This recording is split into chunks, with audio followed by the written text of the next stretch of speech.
Haleluya, Shalom, jemaat yang dikasih oleh Tuhan, selamat malam, salam damai sejahtera bagi kita semua.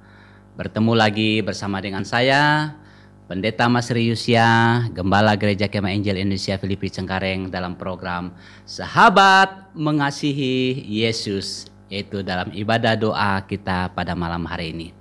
Sebelum kita berdoa bersama-sama, belajar firman Tuhan, terlebih dahulu kita mohon pimpinan Tuhan. Saya akan pimpin kita dalam doa. Terima kasih Tuhan untuk anugerah terindah yang Tuhan berikan kepada kami. Kami ada waktu untuk belajar firman Tuhan, menaikkan doa syafaat kami. Berdoa bagi seluruh jemaat Tuhan, bersyukur Tuhan sudah menyertai dalam pekerjaan mereka masing-masing pada hari ini. Kembali ke rumah dengan tidak kurang satu apapun. Saatnya kami akan merenungkan kebenaran firman Tuhan. Buka mata rohani kami. Hamba-Mu pakai dengan kuasa darah-Mu sehingga dapat berkata-kata sesuai dengan pimpinan Tuhan. Berfirmanlah kepada kami melalui kebenaran firman Tuhan ini, karena kami siap untuk mendengar. Dalam nama Tuhan Yesus kami sudah berdoa. Haleluya. Amin. Puji nama Tuhan. Untuk melandasi doa kita pada malam hari ini, saya akan membaca dari Efesus 6 ayat yang ke-10 sampai 20, yaitu perlengkapan rohani. Demikian firman Tuhan. Akhirnya hendaklah kamu kuat di dalam Tuhan, di dalam kekuatan kuasa-Nya. Kenakanlah seluruh perlengkapan senjata Allah, supaya kamu dapat bertahan melawan tipu muslihat iblis. Karena perjuangan kita bukanlah melawan darah dan daging, tetapi melawan pemerintah-pemerintah, melawan penguasa-penguasa, melawan penghulu-penghulu dunia yang gelap ini, melawan roh-roh jahat. Sebab itu ambillah seluruh perlengkapan senjata Allah, supaya kamu dapat mengadakan perlawanan pada hari yang jahat itu dan tetap berdiri, sesudah kamu menyelesaikan segala sesuatu. Jadi berdirilah tegap, berikat pinggangkan kebenaran dan berbaju sirahkan keadilan.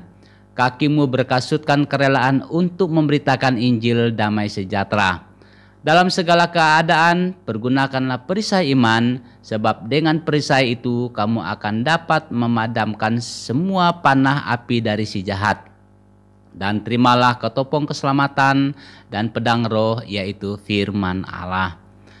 Dalam segala doa dan permohonan, berdoalah setiap waktu di dalam roh, dan berjaga-jagalah di dalam doamu itu dengan permohonan yang tak putus-putusnya untuk segala orang kudus, juga untuk aku, supaya kepadaku jika aku membuka mulutku dikaruniakan perkataan yang benar, agar dengan keberanian aku memberitakan rahasia Injil, yang kulayani sebagai utusan yang dipenjarakan.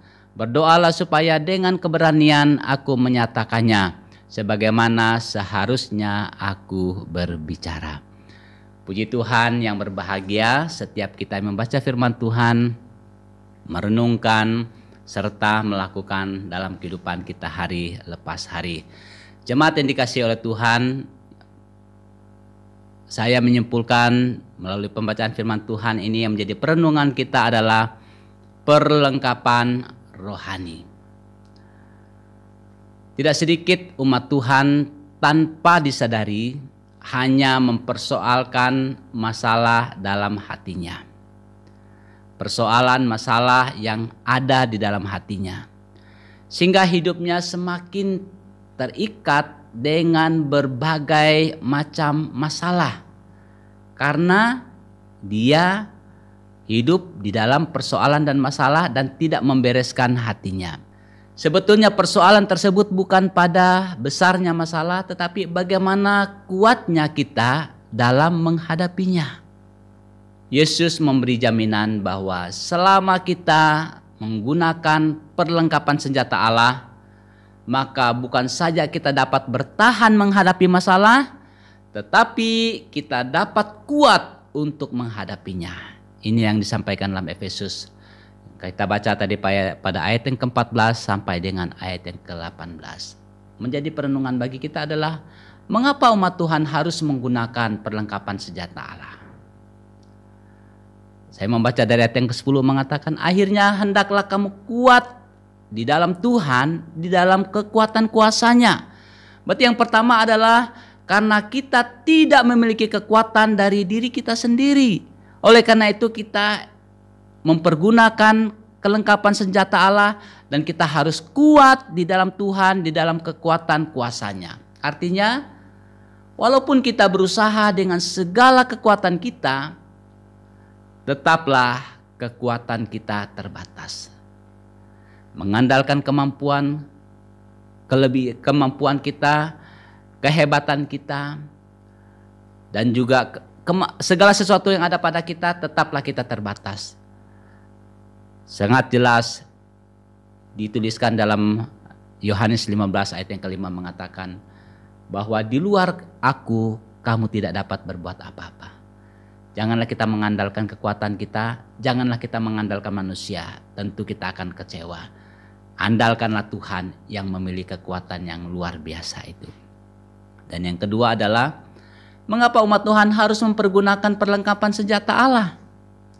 Karena setan dapat memakai apa saja dan siapa saja untuk menjerat kita. Itu adalah strategi iblis. Ia sangat licik. Dia mencari titik kelemahan dalam hidup kita. Seperti contohnya apa? Emosi. Mungkin kita dikatakan orang yang temperamental.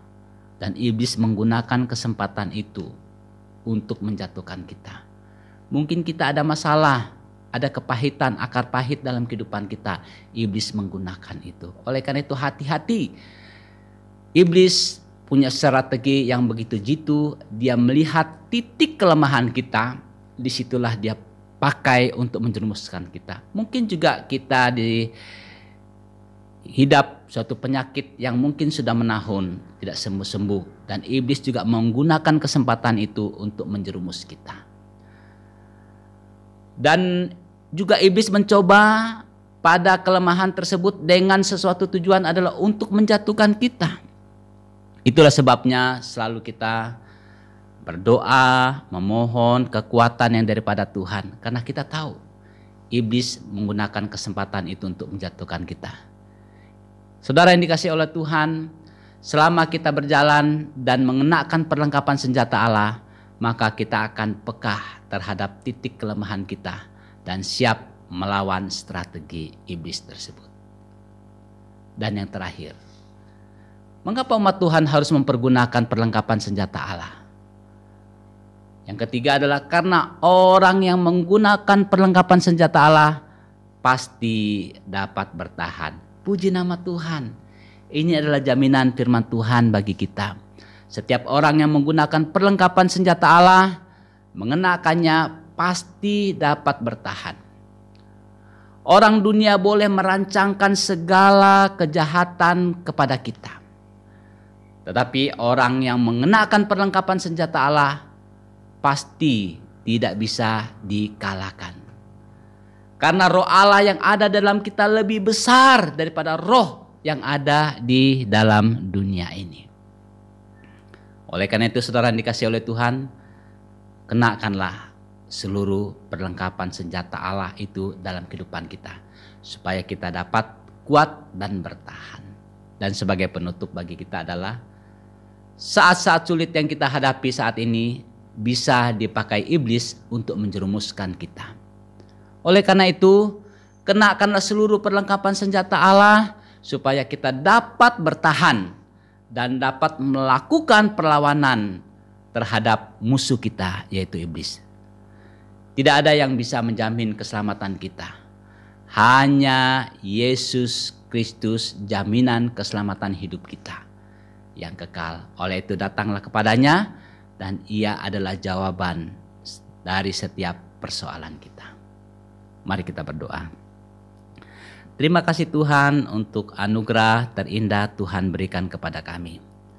Menghadapi saat-saat sulit saat ini tentu iblis akan menggunakan berbagai macam cara strategi untuk melumpuhkan, menjatuhkan kami.